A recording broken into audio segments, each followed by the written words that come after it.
anyway. All right.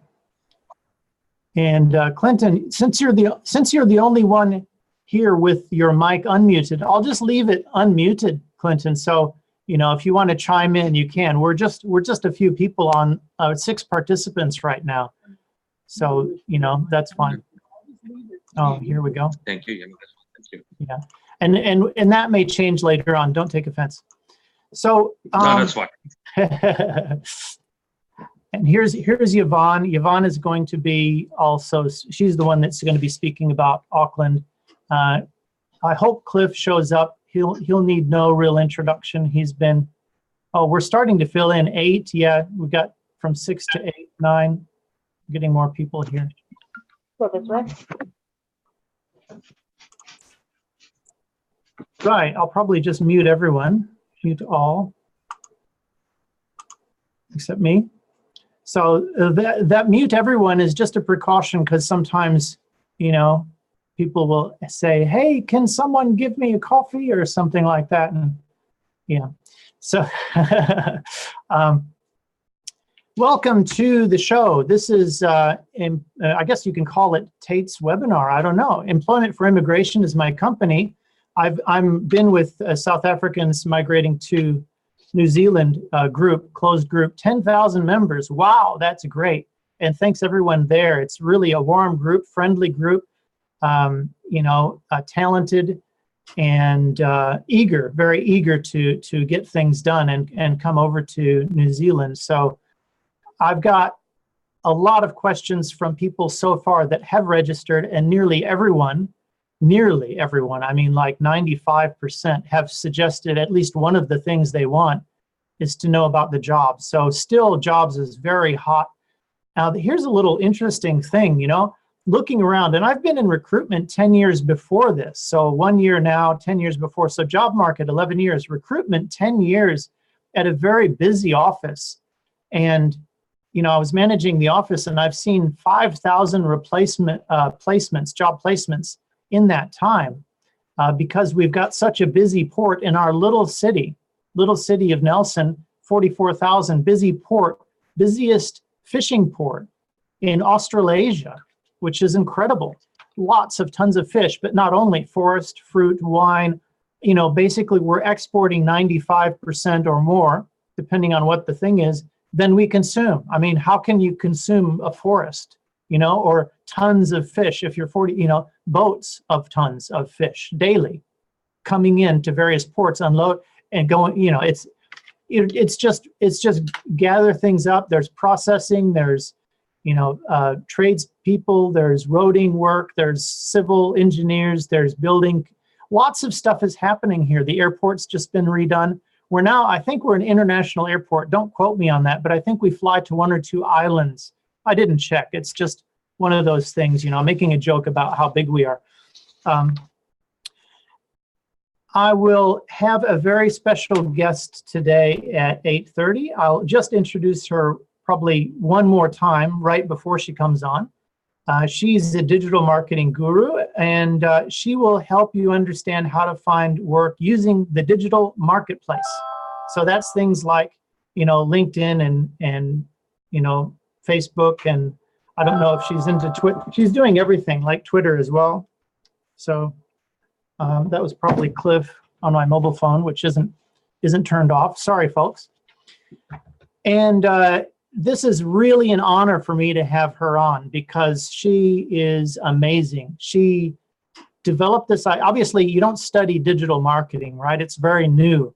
So she studied it in the sense that she studied like how to build her own business using the digital, you know, atmosphere. And she became so good at it that people in South Africa said, hey, I want you to help me do the same for my business using your digital marketing skills. So she'd train a few people up and take them on as clients and, you know, work with them. And soon the company that was supposed to support her company, which it was working really well, but that became, the support company became the most important company. And lo and behold, she came to New Zealand looking for work with her husband, and bang, they snapped her up really quick. And she's here with her family, and she's the primary visa holder. because she's in a niche that's in high demand. And so she'll be here talking about what you can do to find work using the digital space, digital marketing space, which I guess includes everything, all of the stuff that you find on the computer. You know, the emails would be included, the website would be included if you have a website. Well, you have emails, you have your profiles. I guess that's probably what it comes down to. You have sending things out and introducing yourself. I don't know what she's going to go into, but I'm just guessing it's probably related to that. So that's at 8:30. And we're also going to be listening to Yvonne Bosman. I guess my American pronunciation would be Bosman, but that's probably not right. Sorry, Yvonne. I should know your last name. I always call you Yvonne. Yvonne is working at Tetra Wheels in Auckland, and she's got the privilege of seeing many South Africans come through, families that come through, coming and going, mostly coming, I guess, and asking support for different things with vehicles and rentals and, I suppose everything, restaurants, schools, all sorts of things.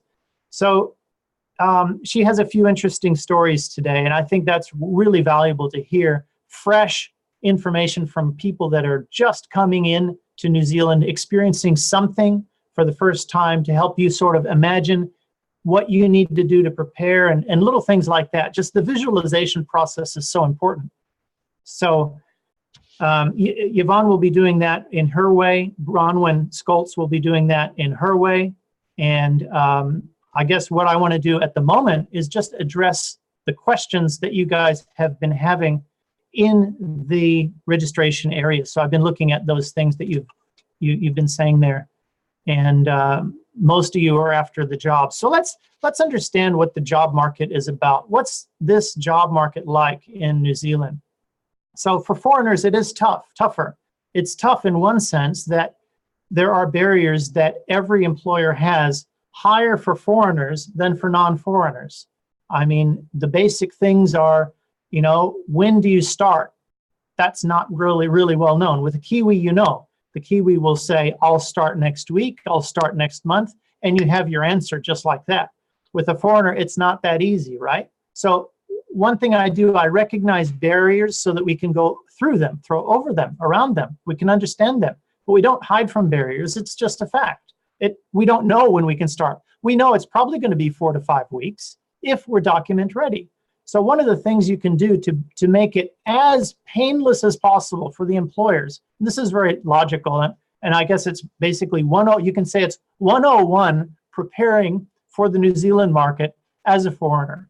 So the very beginning step is get your concept is like, I need to be document ready. All the documents that need to be ready are ready, so that when I get that job offer from the employer, I have minimum time to wait, and the employer has minimum time to wait. And I can say to them, it is X number of weeks. That's the average time it takes. Now, here's an interesting point for those of you who haven't heard before. Average number of weeks that it takes is not the one that's up on the immigration site. So don't be convinced it's 3 months. That's crazy. 3 months is a long time. An employer is going to be hugely disappointed if that's the number that his mind is, trying to schedule for you to come on board. It's probably, there are variables, and 3 months does happen, right? I'm not pretending it doesn't. 6 months happens. All sorts of things can happen, but 1 week happens too, right? It's a little bit crazy, but we're looking at 4 to 6 weeks. I would just say 5 to 6 weeks on average is looking back, and it's pretty much there. I guess it's 85, 90% within that time frame. 4 to 6, 5 to 6 weeks. I like to say 5 to 6 weeks. So if it happens in 4, then, oh, great, we got a lucky today. And it's, again, I'm not suggesting that I'm an immigration person. I'm not. I'm just looking at statistics only. And I'm reminding you that that average that they publish is a global average for everyone that's submitting everything. And they say it's an application, but it's not complete. And there's things missing. And, it's just not to standard. Let's put it like that. You're in a different category because you'll have it perfect. You'll have the application perfect. You'll check it 3 times before you send it, because if you send it out there, be document ready. You don't want to be having this back and forth with immigration. Hello, Bronwyn is here. Great. I'm glad Bronwyn has come here. I've done a little interview of Bronwyn so far. I'll get to a better interview when we're closer to 8:30. So I really look forward to that. Yvonne, should we move on? Yvonne, actually, probably a little bit better if I unmute you guys. I'll mute you, Bronwyn, just so that you can yell around if you want. And I'll, let's see, what am I trying to do?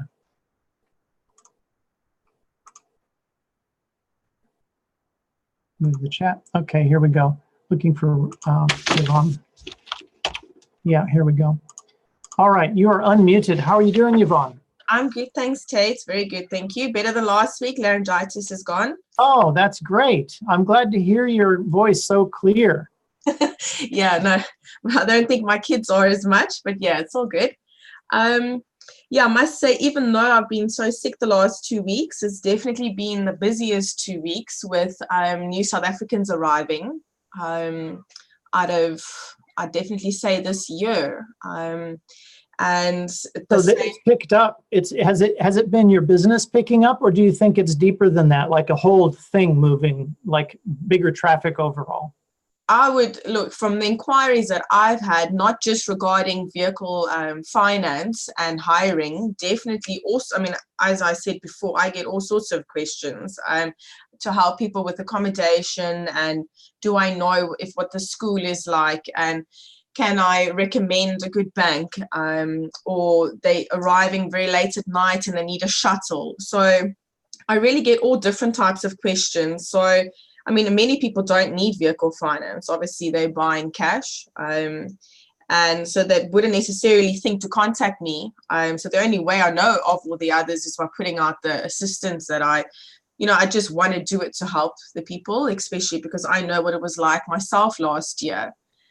And I mean, as you said, to get ready for this process to come over is so big and daunting. Sometimes you don't think of the small things like, oh my gosh, we're landing at midnight or 1 a.m. How are we going to get all that luggage? We've got the hotel sorted, but that small little struggle of the luggage. So things like that. And this week as well is just full of people arriving. I'd say just what I know of is, I'd say 12. Of which 2 are just visiting, hopefully securing employment, and the other 10 are families that are coming over for good.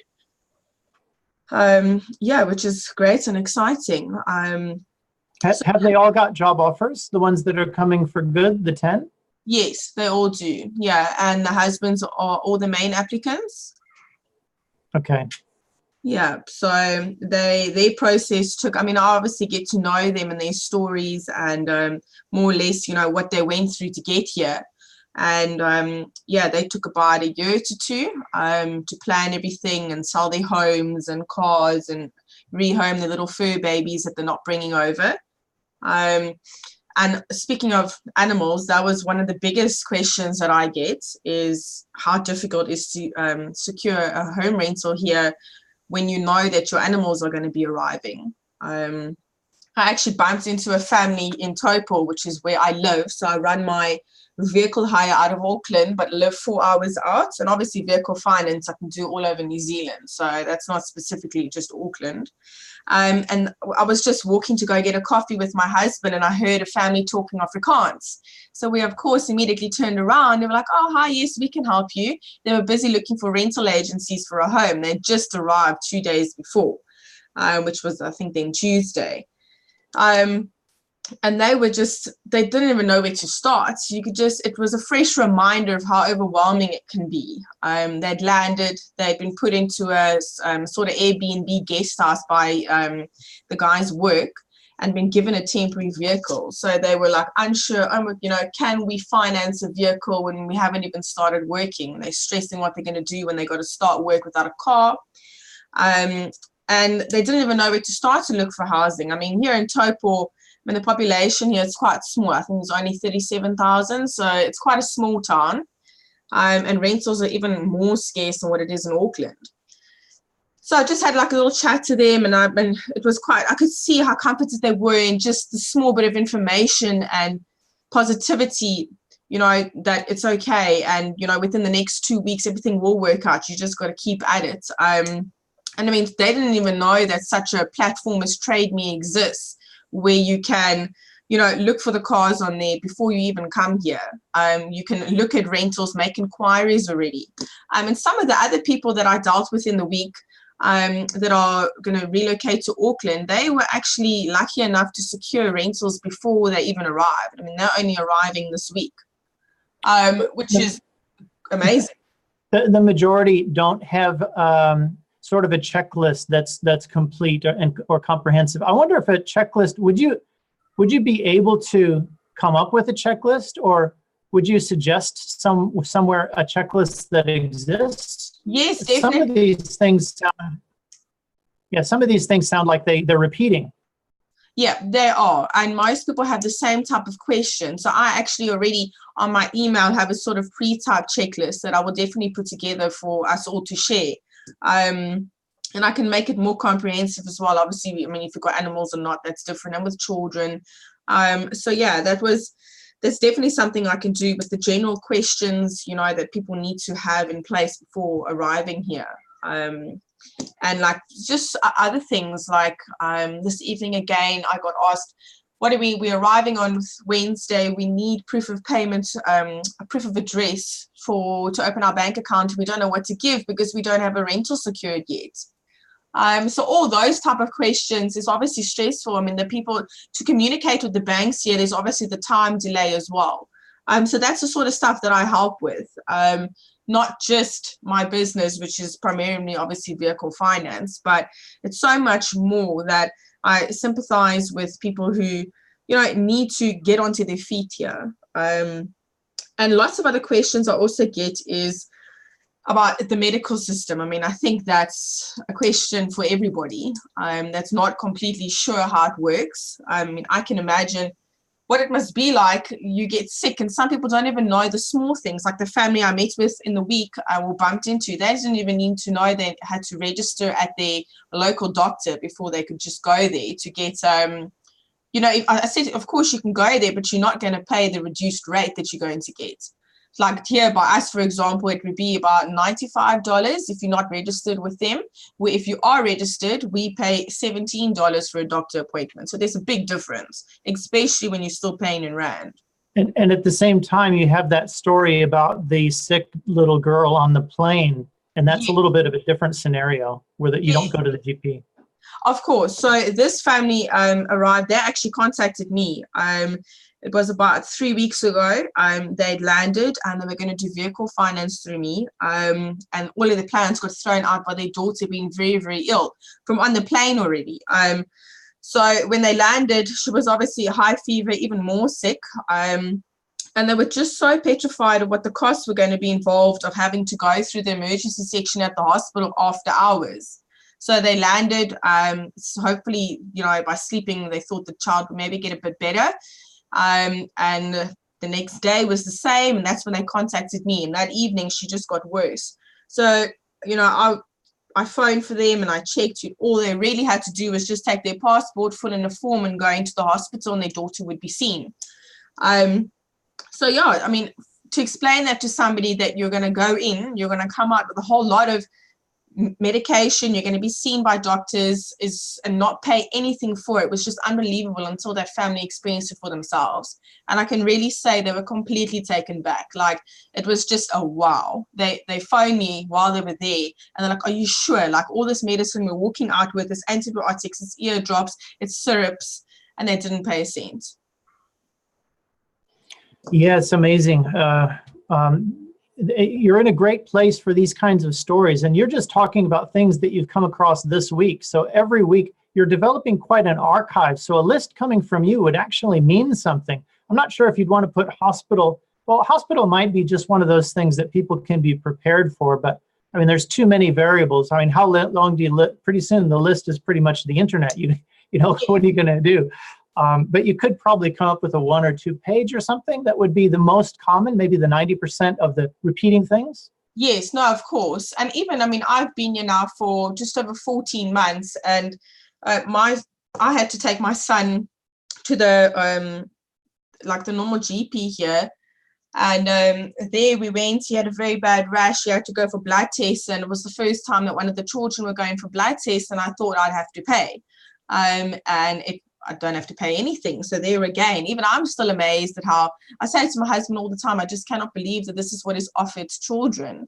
My daughter followed her head open last week, so I had quite a hectic week with me sick, and she followed her head open. It was quite a messy situation, and I panicked, and I phoned them and I said, listen, I'm going to have to bring her in. What am I going to have to pay? So because I had an accent, I don't think they thought that I was a local. So he said to me, anywhere between $200 and $500. I was like, wow, okay. But I mean, she had to go. Her head was cut open. I took her in, took our visas, our passports, filled in a form, and they're like, oh, no, it's fine. Obviously on the phone, they just thought I was just here visiting, which was a huge relief. So she had to get stitches in her head, obviously had to be observed for 6 hours at the hospital for concoction. And again, I walked out of there with paying nothing. So, I mean, I've been here for a while, and it's still just amazing for me. Yeah. That's one of those pleasant things, well, not pleasant when that happens, but pleasant outcome when you realize this society is structured to care for people, at least on some level, better than, better than everyone. I don't know. Is any country better? Yeah, Jess, of course. And so I always ask people, like, when you come to New Zealand, what's like one of the first things that surprised you the most? I always ask my clients that afterwards, or just people that I've helped. And I'd say about 80% say to me they cannot believe how humble the people are here in New Zealand. That's one of their first impressions.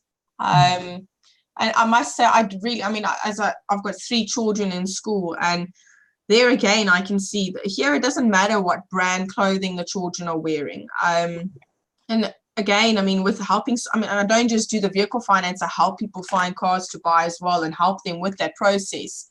And there again, they themselves see you don't need to drive like the fanciest, most expensive car here to be okay. It's like South Africa is very much like that. Yeah. And here the people are so humble. And it's so nice to see the children like that as well. It doesn't matter if you wear from the warehouse or if it's from the fanciest surf store. On the small stuff like that, especially for children. If you're playing with the Hot Wheels brand car or just a normal car from the warehouse, that's okay. You're accepted the same. Where my children in South Africa, I can honestly say, did not have that. Maybe it's just the schools that we're in. But yeah, here they really, it's just amazing to me to see how humble everybody is. And my mom-in-law is still here visiting, and she tells everybody she cannot believe how humble the people in New Zealand are. Well, I've got the same compliment for the current crop of South Africans coming through, to be honest. Very, very extremely talented people, the top tier of the best of the best. And I don't mean only with skills. You guys love your country. You can say believing in God and stuff, but I'm not really religious, but you have this moral value. Things matter as far as telling the truth. And you can see that it's not 100%. We're all different in a sense, but the pool is such a classy pool that you guys are in. And New Zealand is waking up to that, because the older generations of South Africans coming through, nothing wrong with them. It was just a different class of people. And there was certain biases that they created here in this country. And that bias is being greatly changed now because of the brain drain, basically what I call it, that's happening now. So you're coming in on a positive wave right now, in my opinion. People are looking at South Africans in a whole new light because of the quality of people. I don't know if that's right to say, but the moral value, the ethics, the industriousness of work ethic, the skills level, experience level, and the humility is often there as well. It's quite easy to see the humility. One guy, I'm taking your time here, Yvonne. I just had a meeting this week with a gentleman who found work on the day after I met him. I was working with him. He's a tradesman. I met him here in Nelson because he came here. And he's really humble like that. And he walked through what got him hired was, actually it was the video CV. The manager says, I want him. He's like, oh, what's that about? It's like, oh, he saw your video CV. couldn't believe it. Sounds like he's doing a promotion. I said, are you sure? He said, yeah. So he's walking around this shop, right, workshop, and he's pointing out different things that, first he says to the owner, oh, I don't want to step on any toes if I make the wrong comment. And he goes, no, you can step on toes. You can make your comments. So he's pointing out these different things that he can do and save them money. And he pointed out 2 or 3 things, and it was already over his salary. It's like he says, oh, those cylinders, there's no reason to do that. I'm a fitter and turner, and I weld those, easy. So we can just save money on that. No more contractors, and is necessary. And he's asking, I don't want to step on toes, because he doesn't know, maybe the contractor is the brother of someone, these sort of things. He doesn't know them yet. So he was just humble and talented, and they loved him, and they offered his wife and his son a job as well without seeing them, because they wanted him to make that decision to come. That's amazing. So this is the kind of thing that I see now and then. It's a rare example. It's an extreme example, but I am surprised it was so extreme, but I'm not so surprised, because I knew the character and I know what the needs are here. And if I keep saying to people, look, give it a chance, the profile, open it up, understand it, there's a fit, you see that fit, explore so that you know what you're rejecting, that sort of thing. Explore to the value of, this person's worth a look, I'm telling you. And yeah, so that's all you need to do here in this country for a lot of you people. And I always, promote it that way if I think it's legitimate to promote it that way. Yes, of course. And something else, when I bumped into the family, they're like, wow, you guys look so happy and settled. Was it like that from the beginning? And I think in most of the situations, just from hearing generally what people say, when you arrive, you're like, got on like a type of high, and everything's new.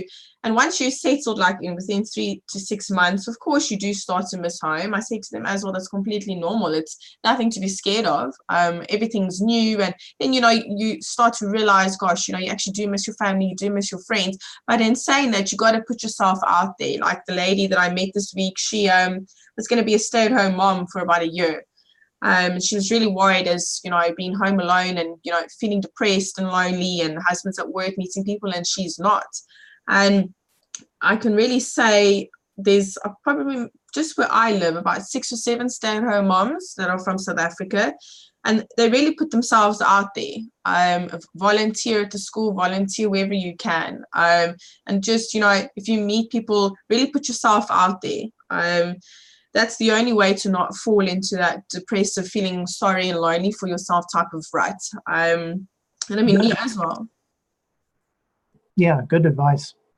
Yeah, I mean, I was at home, well, still at home, obviously work from home, and I've got my 4 children. My husband goes off to work and, of course, meets lots of people where it's harder for me. I actually read a post on one of the South African moms in New Zealand. And a mom put there like, oh my gosh, it's so cold the whole time. We're stuck indoors, or, it's hard not to feel lonely and sad.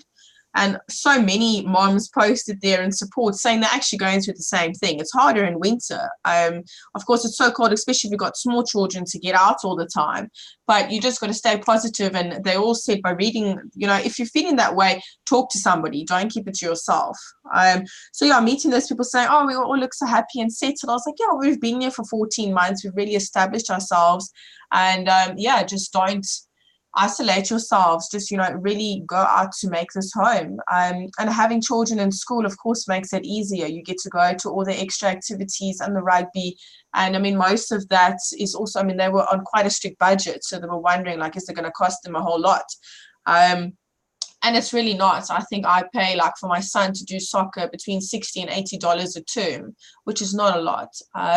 Unless you want to do, obviously, extra classes like ballet and all, and jiu-jitsu and all that. And that's obviously different. And that's really nice to go watch your children play sport. There's lots of other parents there as well. And, again, the Kiwis are really friendly and very welcoming. And the school that my children go to have South African teachers, and they actually go out of their way to introduce me to other parents. That's right. That's true.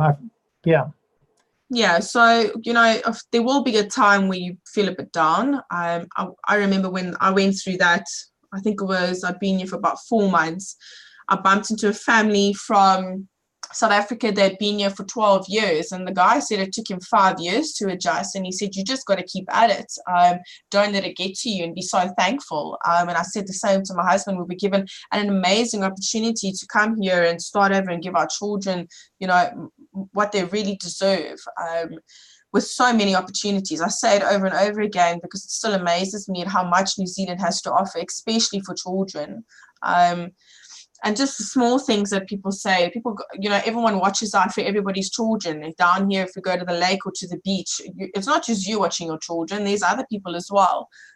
In the parks, crossing the roads, it's just amazing for them. Definitely. Everything you say is right on, Yvonne. It's a pleasure to have you here with your window into South Africans coming in high volumes, I'd say, every week. Pretty much they're coming through and you're meeting them and you're solving problems for them. Tetra Wheels in Auckland. Thanks for that. We look forward to your stories next week and your bits of advice as well. I'm sure they're resonating with people. We don't have a lot here today, but you know, the archive gets a lot of views as well. Yeah, of course. Thanks so much, Tate. Yeah. Take care, Yvonne. Thanks. Okay, so special guest this evening, Bronwen Scholtz. I hope I said that right. Clinton said that that's how to pronounce it, and I'm sure Clinton is happy that he educated me on that because I remember it from before, Bronwen. I just wanted to verify. You're unmuted now. I've got everyone on mute just because sometimes it gets like crazy. How are you doing, Bronwen? I'm very well, thanks, Tate. How are you? I'm doing fine. I let people know in the beginning a few things about you. I mean, you set up a business. It was import manufacturing, distribution. You set up another support tool to help your business. The support tool grew in popularity there in South Africa. It soon became like more of a popular thing in South Africa than the other one. I'm not sure if that's true, but certainly in New Zealand it is. And you came in on the primary visa holder. You're a double major, microbiology and, what's the other one? Sports science. Yeah. Thank you for showing up, Bronwyn. So you've, was that, you want to introduce yourself? Is that sufficient? Or do you, I mean, how are things going? Do you want to let us understand how you're doing today? Well, we're doing well. We are still one of those waiting for the elusive visa. Your 6-week time frame is unfortunately not our friend. We are, as of Tuesday, sitting on 8 weeks already. Oh. So the wait is hard, but we're okay. I mean, Andre's still working, so we are fine. It's the toughest part. I thought looking for a job and getting document ready and getting CV ready and everything else was the hardest part, but I've now decided that the waiting is definitely way harder than any of the other. And I suppose because the job is done and we have the documents and we have a job, it seems like it was way easier than the waiting. Oh, yeah. Yeah, we have a house packed up. Everything's in boxes. We are living with the bare essentials. And yeah, every morning we wake up hoping that email is going to come through today telling us it's our turn. But yeah, I think everything is calm and that's something we're not used to. We're not used to the slower pace. When we were working before the business was sold, it was hectic. So it's hopefully time to start getting into the feel of it being a little bit more relaxed, which we aren't used to, but we are absolutely loving. And yeah, hopefully, I don't know, every week I wake up saying this week it'll be our turn. So hopefully this week it will be. So if it comes this week, you arrange your flights and you come over, you have a job waiting. Is that right? I do, absolutely. Yeah, I'm in contact with the company I'm going to probably every second day at the moment, just sort of touching base with them, seeing where they're at. We're kind of throwing around ideas, discussing different options, so that by the time I get there, I can hopefully jump straight in and try and be up to speed. I'm fortunate in that the role I'm going into, they know very little about the new products that they're bringing on board, that they have employed me to come in and market and distribute for them. So I can share information with them at the same time, even though I am sitting thousands of kilometers away. So we communicate over email most days of the week, and yeah, we had to have a Skype meeting tomorrow morning, just chat about where they are and what they're doing, and throw around a few more ideas so that they can try and keep the ball rolling while we wait. They're very patient. They've been great. We've even tried writing a motivational letter and submitting that through to INZ to try and see if it wouldn't speed up the process. And unfortunately, they said no. So we wait. But I think communication is key. Just keeping the doors open every couple of days, saying we've spoken to the immigration lawyer. We haven't heard anything more. What else? What are we doing? Where are you at? How is it going on that side? What are you doing? What advice can I give? Because obviously I can't start working. So until I get there, my hands are tied, but I have so many ideas, and at the moment, lots of time on my hands. So we wait patiently. Well, it sounds to me like you are working a bit, Bronwyn, in the sense that you're staying in touch, you're understanding what they're going to do, you have ideas. I guess these are exchanged, so it's sort of like preparing for something. That's before you work, you have to prepare, I guess. I mean, you're probably involved in things. Yes, and I suppose there's people who've waited way longer than we have. There's others who've waited less time. And I suppose I'm fortunate in that my position is not one that is life-threatening. So I'm assuming that's probably part of the reason why it won't get jumped in a queue, or it just has to sit out its time. But if you're not communicating with the employer, you know what, they're going to get frustrated. And right. We've done it from day one. We don't, with the timelines, it's difficult. We send emails at any time during our day. It might only get replied to a day or two later, depending on the timelines and when they are back in the office on that side.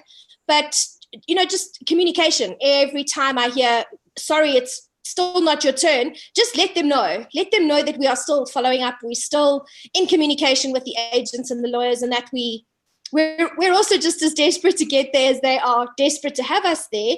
And can communicate. I think communication is critical, as it has been from day one, to just lay it all out there, even if it's no news or not good news, just let everybody know what is happening. Yes, well said. I've seen employers drop the ball on purpose when they get frustrated out of not having a good sense that this is actually going to go, just not communication. But with you there showing enthusiasm and showing flexibility to be engaging and all that sort of thing, the feeling that they have is confidence, and they roll with it. So that's why they're patient. They can be. You're helping them be patient. Bronwyn. Oh, yep. Sorry. I think the more you communicate with them, they feel like you're not dropping the ball. They know that there's delays. When we told them the visas had been submitted, they said to us they had already been informed that there were enormous delays, and with all the branches closing down all over the world and everything coming in-house, there was going to be a problem, that the timelines were going to be longer than most of us anticipate. So at the same time, yes, but don't just leave them hanging. If you hear anything, rather just let them know, because I have also read so many horror stories of people then losing their job offers because they find somebody else who can do the job or who can get there quicker. And unfortunately, my skill is not one that I don't think anybody in New Zealand can do. But because of the industry that I'm in, I have a level of expertise that even though they advertised for 2 weeks, they couldn't find anybody. They could find somebody who could do social media, but they didn't have it in that specific industry.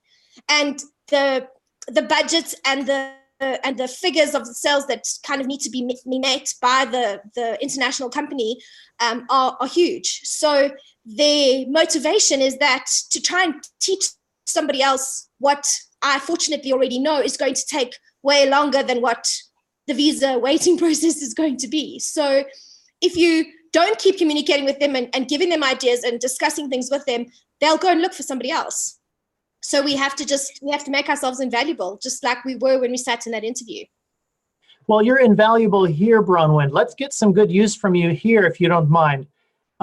You have a platform that you've established. It's quite interesting the way you explained it. You know what you explained, right? How you don't focus necessarily on any one, what did you call it, platform? So not just Facebook, not just Twitter, not just email, but it's the whole thing connected with it's all one network. Could you explain how you do what you do and why it's a bit specialized rather than not just a specialized in each one area, but the whole thing?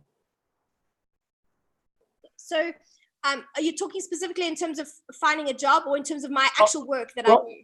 Yeah, well, I guess what I'm wondering is if you talk about your actual work first and then advice to the job so people know where you're coming from. Yeah. Okay, so the company that I owned, we specifically dealt with sports and fitness equipment, and we saw the gap in the market in terms of social media and online marketing. So we would spend thousands and thousands on print media and just kind of end up chucking half the brochures away. So we had to move away from that.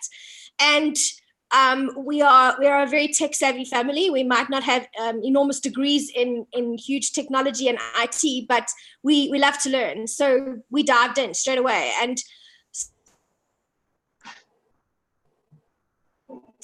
working through what the platform is and how everything fits together. And from Facebook, you kind of learn that all the different online platforms all work together. Well, besides the fact that Facebook is buying them all up to bring them all in-house, they work like extremely well. And something I think South Africans discount, which is a platform here. I don't know if it's just that the uptake hasn't been that great, but LinkedIn in other countries, and I know it's just not New Zealand, it's in the States as well, LinkedIn is a critical platform, which we in South Africa totally forget about. When I've had people say to me, oh no, they've been job hunting on LinkedIn before New Zealand was even an option, my feeling was why? What are you going to get on LinkedIn? And that was something that we then did deliberately. We went online, we rehashed our profiles, we updated our information, we made sure that everything that was on our LinkedIn profiles was up to date and relevant, and then started, I say hunting down because that's exactly how we did it, but we started connecting with other people. We started just finding companies that we liked the look of, that we thought we might want to work with, that were in the same industries that we were in. And we literally just reached out to people on LinkedIn and just sent them a message and said, this is our plan, this is what we do, and is there a chance that you can just put us in contact with the right person? Or are you the right person? If not, where do we go? And I was fascinated by how open people were to giving you information. In South Africa, I think if you send an email to somebody in a company, you lucky if it even gets looked at and opened, never mind an answer to send you in the right direction. And you can send emails over and over again, but nobody replies. Whereas when we were on LinkedIn, they would say to us, this department, this is the person, and get in touch with them on LinkedIn straight away. So that opened up a whole new network to me that I was not very familiar with. I still don't believe it's a great marketing platform for products. I think it's great for your business to have a profile so that you can let companies know who you are and let if possible, employees or other people know what the business does.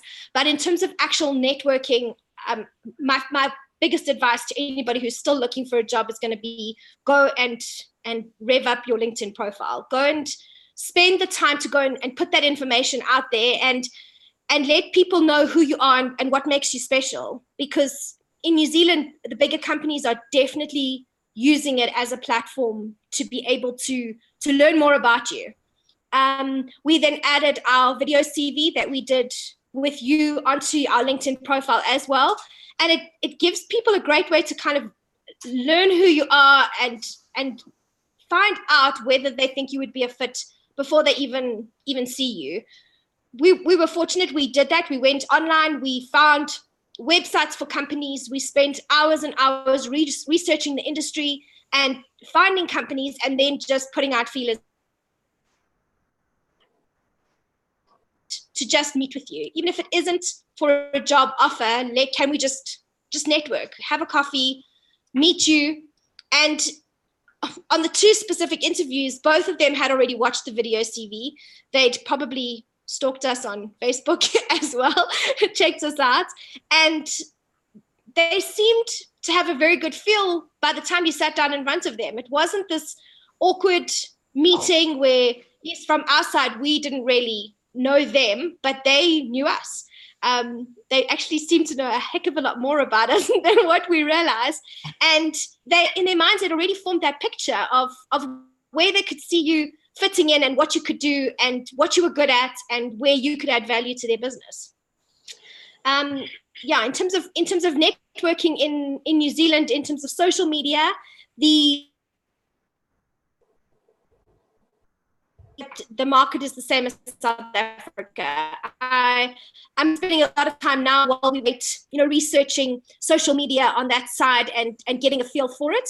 Having been involved in it, I think my level of expertise is quite a bit higher. So I still believe I'll have a lot of value to add on that side in terms of the company I'm going to.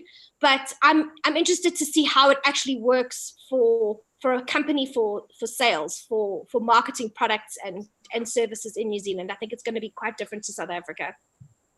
You brought up about the video CV. For those who don't know, I do this video CV as a product for people that I work with, and I've been honored to work with Bronwyn, a bright star. And it was great to get the content of your history there and show the process there. And we scripted the viewer on your strengths, your journey, and what makes you do what you do. And so then the visualization becomes easier. They're like, oh, this personality, I totally get her. She's like this and she's done this. She would be perfect over there. And for this, so that people get that sort of the gears turning in the mind. Yeah, so, and thanks for your support of that on the previous video as well, Bronwyn. And I mean, but it's all you that did it, you see. It's your profile, it's your background, it's you that is coming out and becoming visible through your different ways. And now you've brought in this social marketing, this network, this digital marketing, I guess. And I guess the most relevant thing you've brought up then is LinkedIn for the sake of how to benefit South Africans more. It's the thing that's least done that can be improved very quickly. Rev it up, as you say. Absolutely. And there's so many free resources available on the internet in terms of a LinkedIn profile and what is critical and what you should have there. It's probably a way to better express yourself. If your CV that you're sending through already resonates something with a potential employer, they're going to want to know more about you anyway. And if they can go onto a LinkedIn profile and see more history, learn more about you, it's going to help you to sell yourself. And that's, I think, also the difference where the video CV comes in, is that it tells them more than a piece of paper can. The CV it's short. It just gives a list of things you can do. It doesn't really tell anybody anything about you. It's not an open discussion. And the discussion that you have when you're doing the video CV, it's natural. I mean, yes, we had ideas of questions, but it's not a rehearsed thing that someone sits there reading out that people can say, oh yeah, well, she knew exactly what the question was. She knew exactly how she wanted to answer it. It's natural, it has good flow, and it gives you your opportunity to sell yourself. And in any company that looks at it, if they feel that you are a fit, you could sell yourself on that CV. You wouldn't have to worry about, I mean, yes, CV format is important and all of that, but that interaction that they get before they even meet you, I think it really does. It sells you. And as well, some people haven't been to interviews in decades. And when they go through this, oh my word! I was on the plane, and my best friend sent me a message just before we took off, and she said, "Okay, so when is the first interview?" I said, "Oh, Monday." First interview. And when we went back and we did the maths, I hadn't been in a job interview for about 17 years. And you think to yourself, okay, well, firstly, I'm self-employed, so now I'm going to go and try and work for a boss, which I haven't done for 14 years. And before that, the first interview was 17 years. You're totally throwing yourself out there, and you like are petrified. But when you get there and they've seen that video and they have a feel for you, they automatically make you feel more relaxed. So it was, yeah, that was frightening. So you're scripting yourself on your strengths, you're scripting them on your strengths. And when you meet them, you're both thinking in this way and starting off with the strengths. I mean, you talk about first impressions. What more can you want from a first impression? Absolutely. And the fact that they've enjoyed that video CV, you know that by the time you're sitting in front of them, the hard part is done. Now they're just confirming what they already know, what they've already seen. Right. That is one huge hard part. Another hard part is getting the introductions to meet in the first place. And you've accomplished much of that with some of the hints you've had here today. I guess everyone has their own style and their own abilities, and the market is always, it's never just one thing. But you've added a great dynamic to this effort where someone can go and just plug into it. What does it cost? You're talking about an hour or two. And what do you really have to reinvent? Not too much, I guess. You put the stuff there that already exists, and then you throw up an article, or I don't know what you did your video CV. I mean, there's all sorts of things that people do that can be plugged into either a story or an article or a post that adds a little bit of a flavor to their background, so people can get, as you say, get to know you a bit more. Yeah, especially if you're in an industry where you're selling yourself as a specialist. So if you are somewhere where you could be writing articles or sharing information, you don't have to be the world's best social media marketer. But if you've read an article or you've had, let's say, particular success with a specific type of marketing, put it down there. Make it like a blog post or an article. I'm not saying an article that's going to be published in some fancy magazine or newspaper, but just put the information down there. That is what I find LinkedIn is more about. It's sharing knowledge and information about your industry and your specialities and what you do and what has worked. And that knowledge sharing tells a potential employer that this person knows what they're talking about. It's not just something that they have rehashed. It's information that has worked, that is relevant, and tells them that you're employable, you know what you're doing. And articles like that are invaluable. And I mean, you can do it in any industry. You can find some form of information that you can share and add it in, and it doesn't become part of your LinkedIn profile. It actually becomes almost like a post or an article that you write that is then visible to other people who are looking at your profile. To use an example that everyone has just heard right now, we all heard Yvonne give a couple of stories of South Africans coming in, and we know that she's dealing with Tetra Wheels, which is, renting and financing vehicles in Auckland. She could do that. She probably is, I don't know, but that's an example. Just those stories, right? Just something that shows the flavor of what you do, what you're thinking about, how you're engaging in things, and gives people a sense of now people say, oh, this person is involved in this thing. I understand, something about this person now that I didn't get anywhere else, the CV or whatever. Yeah, and you know what? LinkedIn is also not the only place to do that. We all use Facebook as a social media platform to share pictures of our families and where we are and what we're doing, and to make our lives look amazing, I suppose. But the idea also there can also be knowledge sharing. There's no reason why if you are an electrician and you can share information on your normal Facebook page about what you do and how you do it and what makes the way you do business different, it's important. It's going to help to sell you to a potential employer, because nowadays in the job market, people are not just looking at a CV. They're going to go and online and I say stalk you. It's not the right word, but everybody understands it. They're going to go and have a look and see who you are, what you do, what's out there. When you are on Facebook, what do you post? Are you crude? Are you swearing? Are you happy? I know it isn't, some of it is fake, but still they get a good feel for who you are and what you are like. And it shows your character. A lot of it is what they want to see before they are going to invest the time and the money in getting you there and waiting for you. So yeah, I think online profiles are important. You need to have a look at that, be it on LinkedIn, on Facebook, on Instagram, whatever platform it is that you spend the most amount of time on, is just clean it up. Make sure that when you are online, you're being what people want. And it doesn't have to be spending hours overseas and doing all these fancy things. It just needs to be your true character. Everyone has something that sets them apart, I find. If you talk to someone for a while, and what's interesting, often people don't know what it is.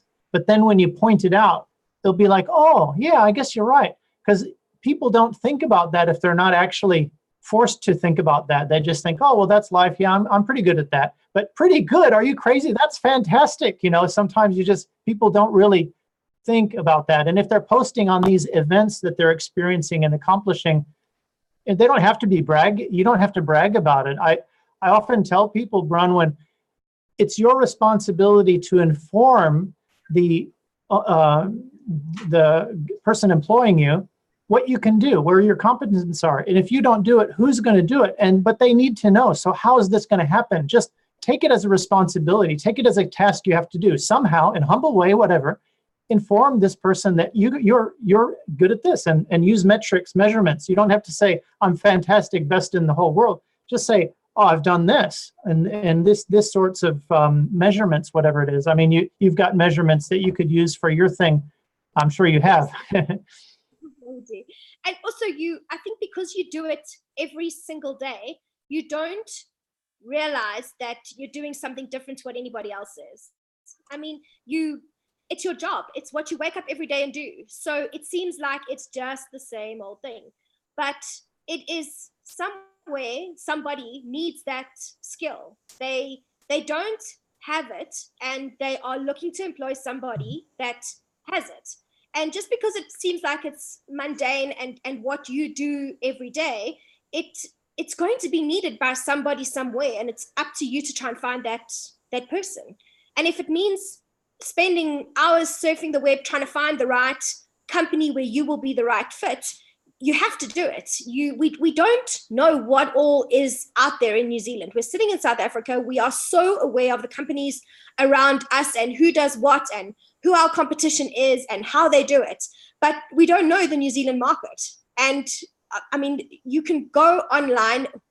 20 years ago, people didn't have the advantage of the internet. We need to use it as a resource. Go and find their websites. Go and try and find out about the people that are involved in the business. Make contact with them and reach out to them. They won't think you're weird. We worry in South Africa that someone's going to think we're weird. But if you reach out to them and give them the background and say, this is my plan, this is what I want to do.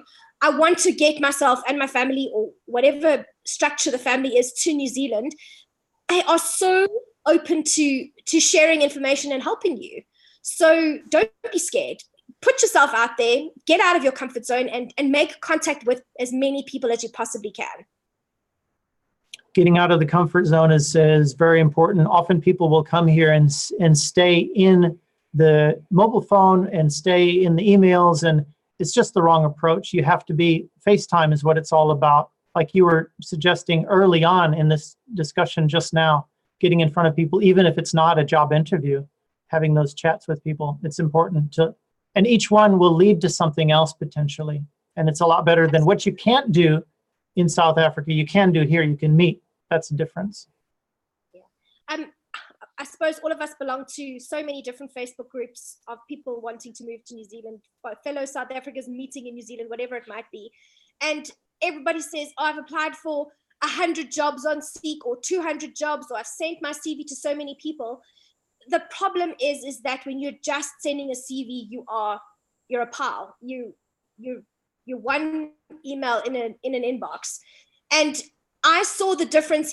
Yes, we did. We applied for jobs on Seek. It's the right way to go. But once you find a job spec that you feel fits your strengths and that you are interested in applying for, go that one step further.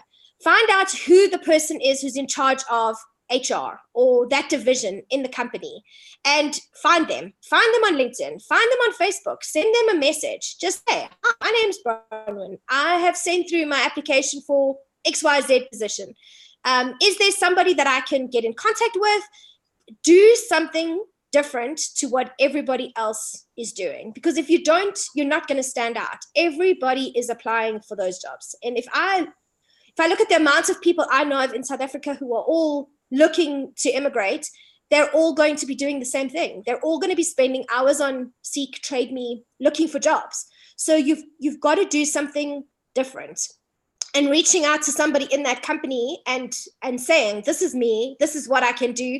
Please just go and have a second look. Go and see what I'm about. And yes, I had so many jobs where the email came back and said, no, we can't wait. No, you don't have a visa. No, you're not the right fit.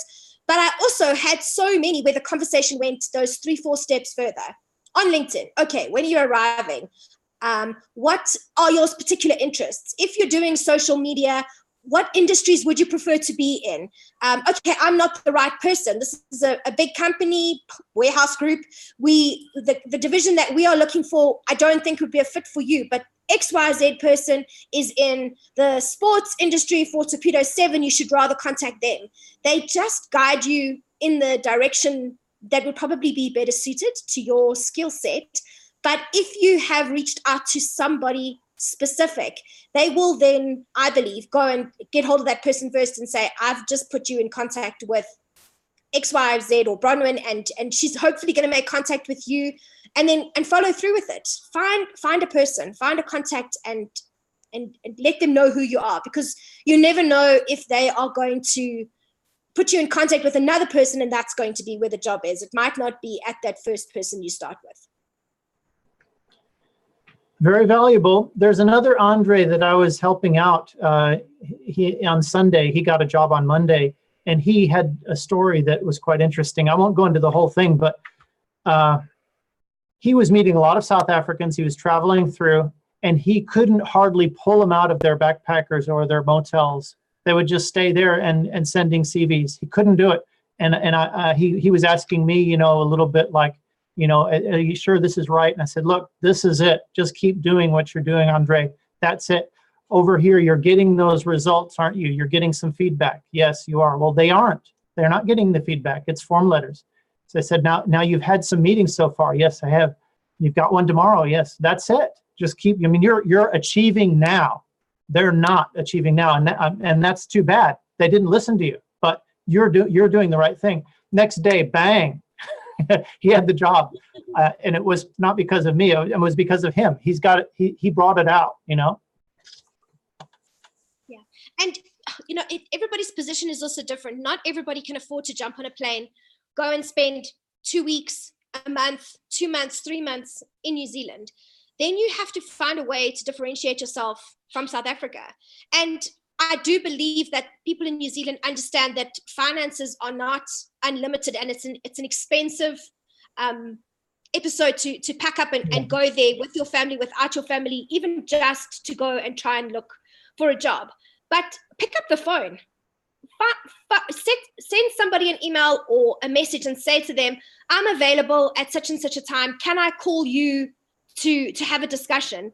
And again, you're just making contact with somebody. You doing something different to set yourself apart from everybody else and just another email in an inbox. And we did that. We went onto websites. We made contact with people. This is when we're going to be there. Can we see you? Can we just have a coffee? Next thing, call me. Not see me at such and such a time. Call me and set up a Skype number.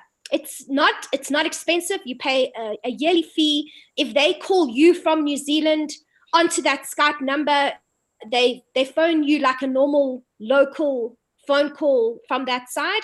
And it makes it so easy for them to get in contact with you. And yes, you won't have much sleep because they're always phoning when we're sleeping, but you can at least make contact with people and have conversations with them, it's going to differentiate you. It's going to be the way that you show them that you're serious. And then be ready for the wait if it turns out that the job offer doesn't come right into it. Even when it does. Yeah. Bronwyn, it's been fantastic. I really appreciate you making time for this, and I knew it would be great. And this is such an important message for people. There's only so many ways I can say it, and you've added a different dynamic to it with the LinkedIn and with your energy. And it's really great to have that complimentary, because that's it. There's no secret. The secret is, you've got to get out there, and there's a way to prepare for your profile to get it out there. And but regardless of how it happens, it's not the sending the CVs thing. That's just not working. It doesn't hardly work for Kiwis, and it works even less for foreigners because it's just that additional barrier of confusion when you get that junior looking at your CV thinking, what do I do with that?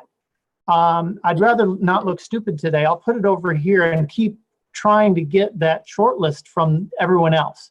So this advice that Bronwyn is giving you is a way around that problem. And that's really all I focus on, is just how to help foreigners set themselves apart, personalize, get in touch with employers, bring out their best, and all those things that Bronwyn's been mentioning. Thanks, Tate. Thank you. Thanks for your time. I'll just read a few comments that people have put in here. From Clinton West. Hi, Tate. Trade tested. Sorry. This is privately. I'll leave it alone. We'll go to the next one. I'll come back to you, Clinton.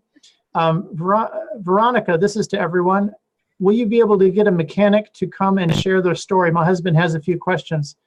Yeah. I mean, I think you've got probably a lot from us already, but specific to mechanics, I've got a program that yeah, mechanics are, I've got 2 in this town here that I put in. So yeah, mechanics are all over the place. And there's a big need. Big need is here. It's basically, I think I mentioned before, there's a mechanic I know for 10 years here in Nelson. He's a business owner and he has tried so many mechanics. And he says there's 4 company owners that he knows, also small. They used to have mechanics, and all 4 of them now have only the owner doing the chief mechanical work. So it's a big deficit still, and has been for a long time. It's hard to get people and keep them. So mechanics are a hot item, and there's a way to do it well. Don't come here, send CVs, and then go back without making meetings, because that's what will happen. No job offer. But if you make those contacts in the right way, there's a Kiwi way to do it, and it's you have that spark of interest between your fantastic profile and their huge need, and you just spark that part in the middle, like, oh, now I'm awake. Let me study you. That's what we're looking for. Okay, I think that looks like it. We had a small group here today. Everyone, I really appreciate you showing up, and everyone watching this archive broadcast. I hope you enjoyed having us here. Yvonne with her stories, Bronwyn with her insights into, she's a real guru at this. She was snapped up in no time by this hungry market that has need for her added value, global view on digital marketing. So what she's done is she really drilled down in something useful that anyone can employ right away. So I really like that communication, Bronwyn. And I guess I have to say goodbye. Thanks very much. Have a good week. Okay, take care, Bronwyn. Bye, everyone.